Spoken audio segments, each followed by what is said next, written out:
Apresentação do trabalho de propedêutica médica avançada. Grupo Guilherme Beltrão, Jéssica Santos, José Eduardo Tamerão, Kristen Tolomelli, Letícia Guedes, Lorena Soares, Lucas Carvalho, Lucas Gabriel, Lucas Pimentel, Luciana de Paula, Luiz Henrique Nassif, Marcela Armon e Mariana Botelho. O tema abordado será radiologia em pediatria. Iniciaremos falando sobre os seios da face. Aqui, nós temos um exemplo de raio-x em aspecto de normalidade nas incidências à esquerda póstero-anterior e à direita de perfil.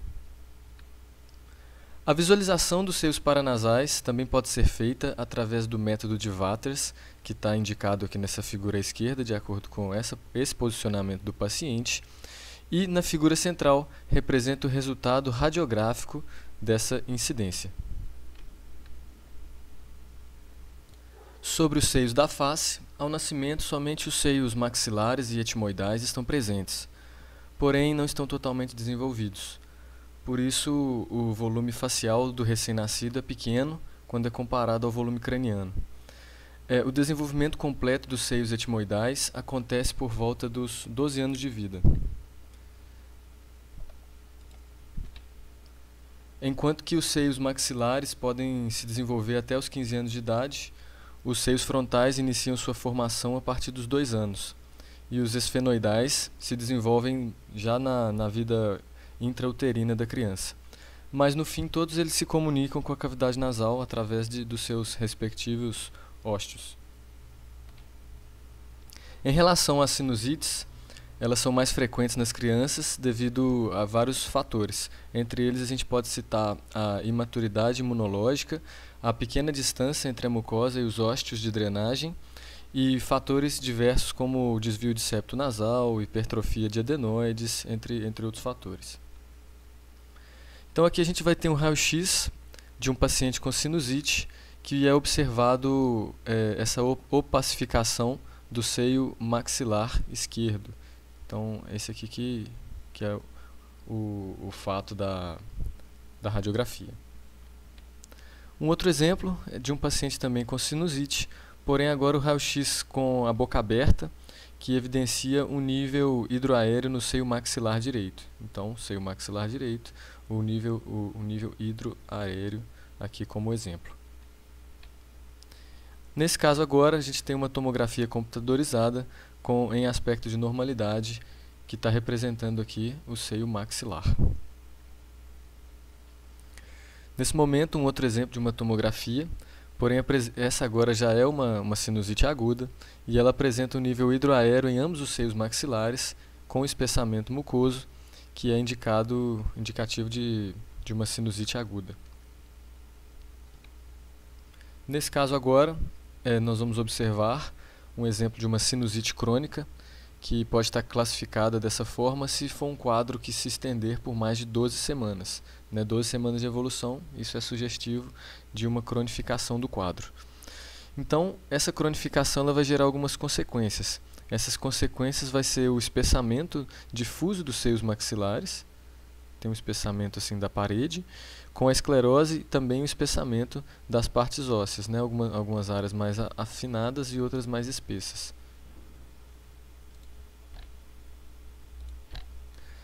Nesse momento agora, iremos abordar as alterações congênitas do trato gastrointestinal, entre elas a atresia de esôfago, estenose hipertrófica do piloro, atresia duodenal e jejunal, a intossuscepção e a doença de Hirschsprung.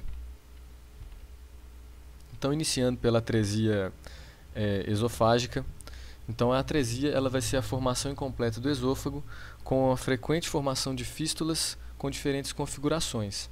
Então, nessa figura aqui, a gente observa algumas variações dessa atresia e as possíveis fístulas que podem acontecer, ou até mesmo não possuir a fístula, mas a atresia do esôfago está presente.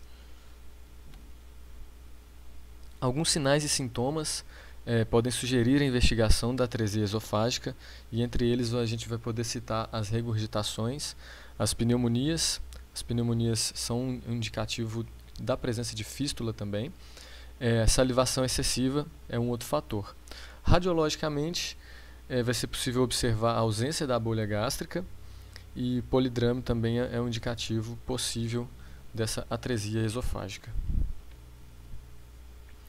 O tratamento é cirúrgico e o diagnóstico pode ser feito por ultrassom durante o pré-natal, ou em caso de suspeita da atresia também pode ser realizado dessa forma. A incapacidade de se inserir uma sonda naso ou orogástrica no estômago também indica essa patologia, principalmente pela porção final da sonda que é radiopaca, e pelo exame vai ser possível visualizar aonde que ela terminou o trajeto dela.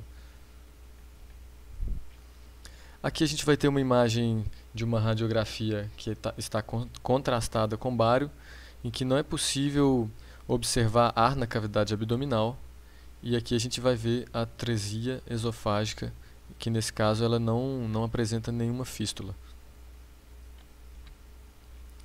Agora, à esquerda, existe aqui nessa imagem uma fístula traqueoesofágica com a passagem de contraste pela traqueia, sinalizado pela seta. Não é tão simples de enxergar. E à direita, um corte na altura da carina, que evidencia uma fístula traqueoesofágica na porção proximal do brônquio principal esquerdo. Então, a região da carina, aqui a gente vai ter o esôfago, então nessa região aproximadamente.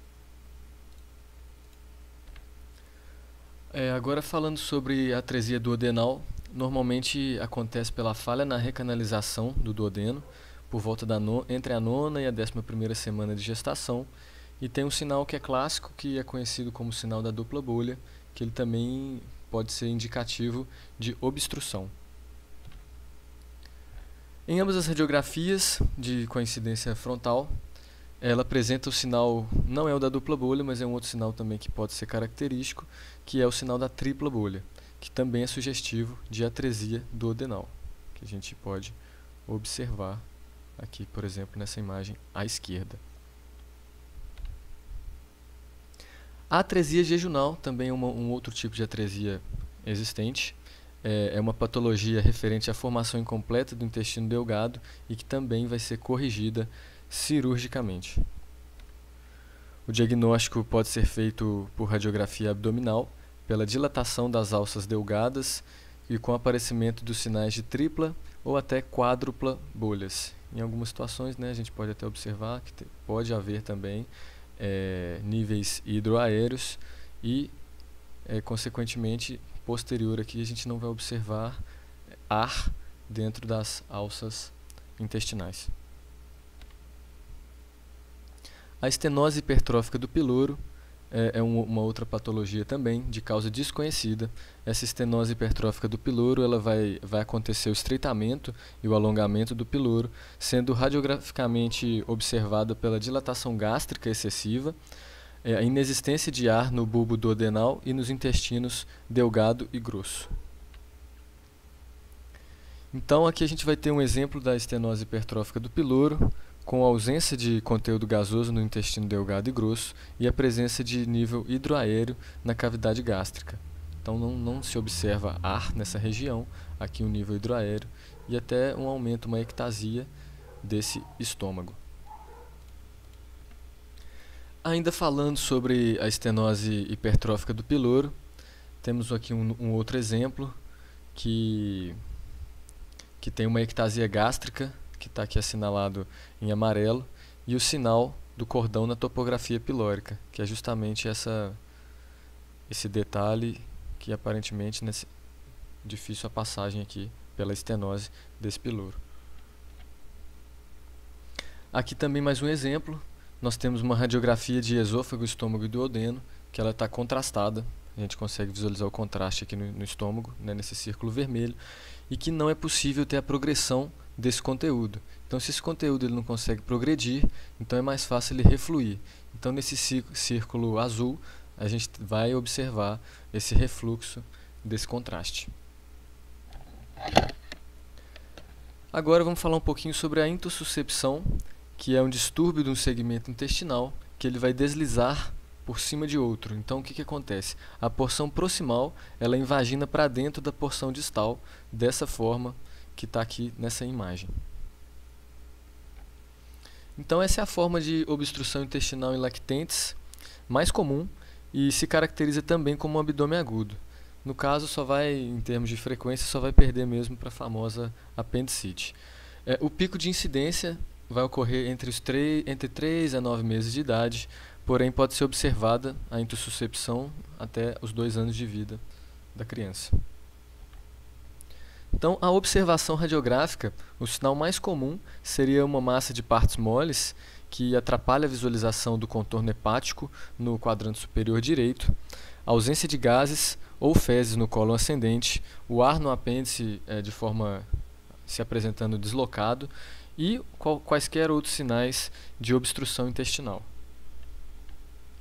Então, à esquerda, a gente consegue observar uma distensão difusa das alças do delgado, e à direita, essa questão que eu acabei de citar sobre as partes moles no quadrante superior direito, que ele consegue ofuscar, ele consegue ocultar a borda hepática que deveria estar mais ou menos nessa topografia.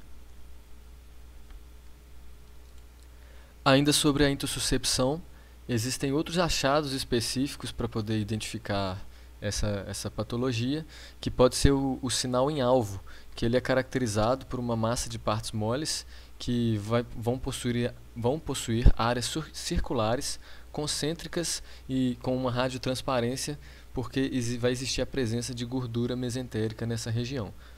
E tem outro sinal também, que é o sinal do menisco, que é a observação do ar dentro do lúmen, que ele vai delimitar esse intussuscepto, que foi essa normalidade que aconteceu. Então aqui na esquerda vai existir esse sinal em alvo, porém é mais complexo de observar, e à direita aqui o sinal do menisco.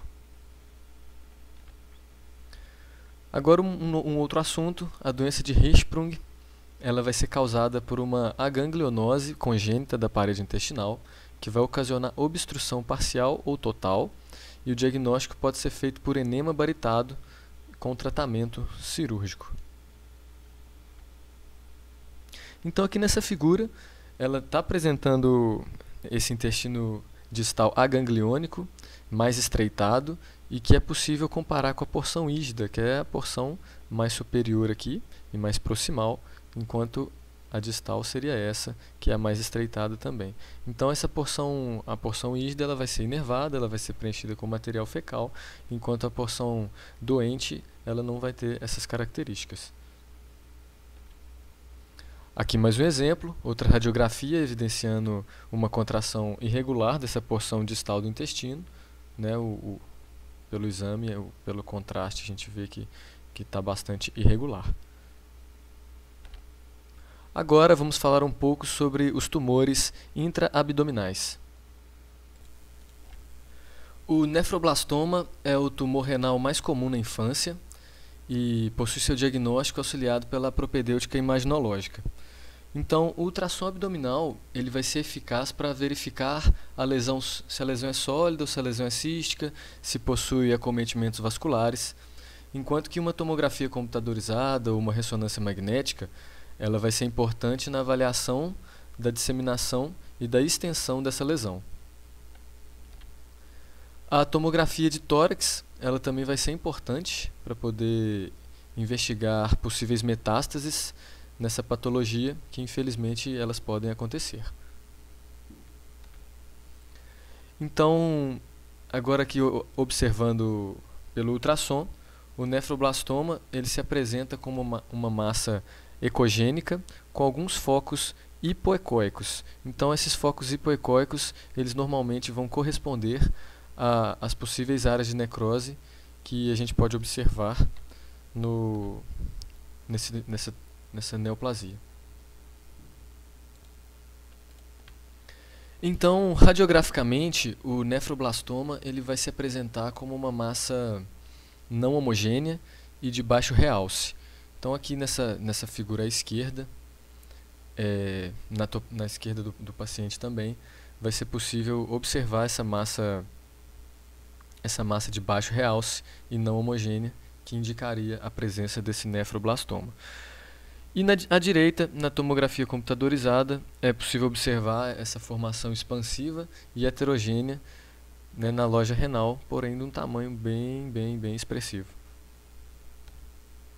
Agora falando sobre os neuroblastomas, eles serão tumores, assim claro, né, neuroblásticos, que acometem normalmente as glândulas adrenais e são produtores de catecolaminas. Então vai ter a produção aí de adrenalina, noradrenalina, com uma incidência aproximadamente de 90% em crianças de até 5 anos de idade. Pela ultrassonografia, o que nós vamos observar é o seguinte: uma massa intraabdominal sólida, né, uma massa intraabdominal sólida, heterogênea, que vai causar um efeito de massa no rim que está acometido. Então a gente consegue observar esse rim rechaçado aqui na periferia dessa imagem por causa desse efeito de massa causado pelo neuroblastoma.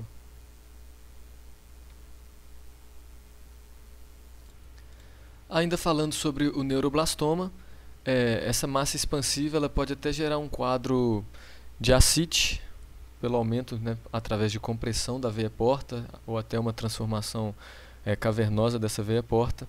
Então também essa massa ela vai comprimir, no caso, o rim esquerdo nessas imagens, nessa imagem aqui especificamente, e pode gerar esse quadro aí diferenciado. Agora vamos abordar um pouco sobre as alterações congênitas do crânio, que é uma queixa relativamente recorrente e que possui maior incidência nos casos de gestações múltiplas. Nesse tema, teremos que abordar a microcefalia, a craniosinostose, que vai englobar junto desse grupo a escafocefalia, a plagiocefalia e a trigonocefalia. A microcefalia tem o conceito de um perímetro cefálico menor do que 2 desvios padrão, abaixo da média para a idade. Então isso pode ter diversas causas. Diversas causas podem provocar essa diminuição no crescimento do perímetro cefálico. E como consequência dessa diminuição do perímetro cefálico, pode acarretar distúrbios neurológicos e também de desenvolvimento. Essa ressonância ela está apresentando aqui, por exemplo, né, um exemplo de microcefalia, uma agenesia do corpo caloso com uma desproporção cefalofacial, um cavalgamento do osso occipital e ventriculomegalias. Né, ventriculomegalias, o cavalgamento do osso occipital, a desproporção cefalofacial. Então, assim, é basicamente essa a caracterização da microcefalia.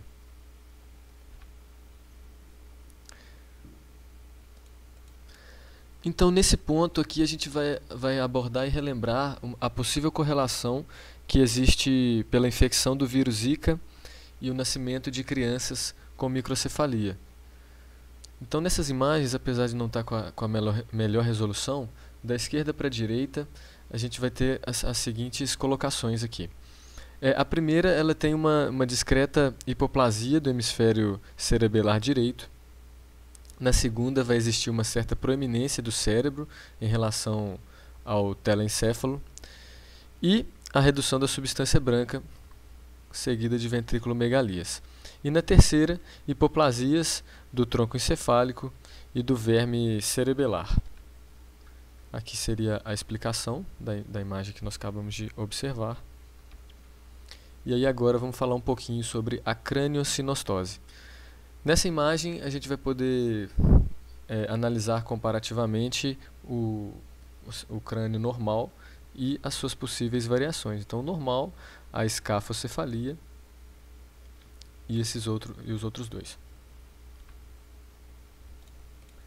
Então, iniciando pela escafocefalia, nós vamos ter o fechamento da sutura sagital precocemente e o resultado disso vai ser o aumento do diâmetro antero-posterior. Então, nós vamos ter um crânio mais alongado no diâmetro antero-posterior.